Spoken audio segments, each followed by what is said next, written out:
Hi, this is Susan Lieberthal, and I'm going to give you a little background around my adversity story.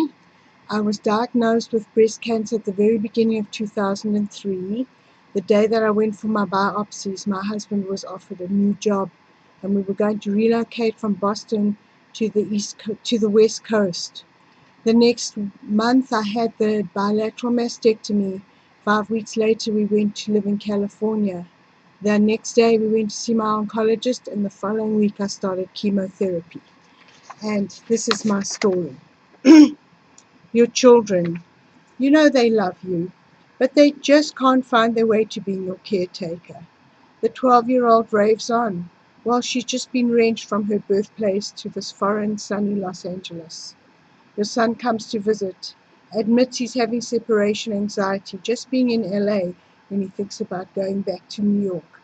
He yells at you about some idiotic op-ed he has found in the New York Times, like it's your fault that people are too liberal. The other son, the oldest, he tries. He's more chill, but you can see he can't look at you. Even your eyebrows are gone, and although they know you hate your normally balding head, they know you hate your smooth, hairy wig more. Your husband knows too much about medicine.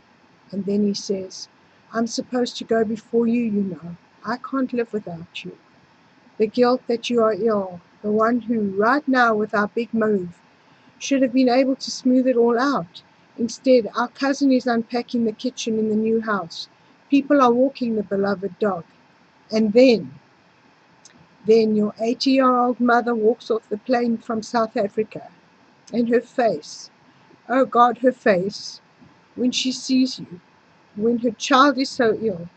I'll never forget the guilt I felt at putting her through this pain. She cooked a soup the day before chemo. She came and sat with you and dished out candies to all the patients. She went out with you when all you wanted was a fried egg at Denny's with half the salt shaker poured on it. Then your twin sister arrives with her 16-year-old, her husband in Texas for his sabbatical. Calm descends while she cooks, cleans, loves California. Yes, calm has set in. Visits from your brother, your nephews, your wonderful South African friends, and those friendly Californians. Calm descends. But the gentle warning is reiterated by the oncologist. Watch out for the chemo. Watch out. That is often when you realize that for the first time, after you've had your chemo, all you have to do is sit and wait to see if you'll stay well or not. All the months of the brutal chemo has given you a job to fight the cancer, like we chose the war, like we had that much control over winning it. Sure enough, a few short weeks after it's all over, the depression descends, the panic increases. Luckily, your health insurance pays for 8 sessions of therapy. No questions asked, and you sit before a sympathetic person to pour your heart out. After 8 weeks, you feel good to go, and are by then in a support group in Westlake Village, your Rahmanis group, so many people sicker than you who won't make it through. Lessons learned are twofold. One is that you're not afraid to die, realizing that you just don't have the control. When you go, you simply won't be able to help your loved ones, no matter how much you want to. You hope this doesn't come too soon. You have a lot more to give. The other part is that you learn to be alone. Yes, this lesson needs to be learned, because often, especially for women, if we are lucky enough to get old, we need to learn to be alone.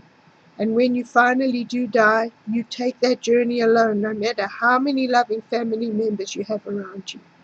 And that is what I learned from my adversity. And how has it changed me? I love how my son and his wife share their beautiful sons with us. I love how my other son sent me marzipan for my birthday.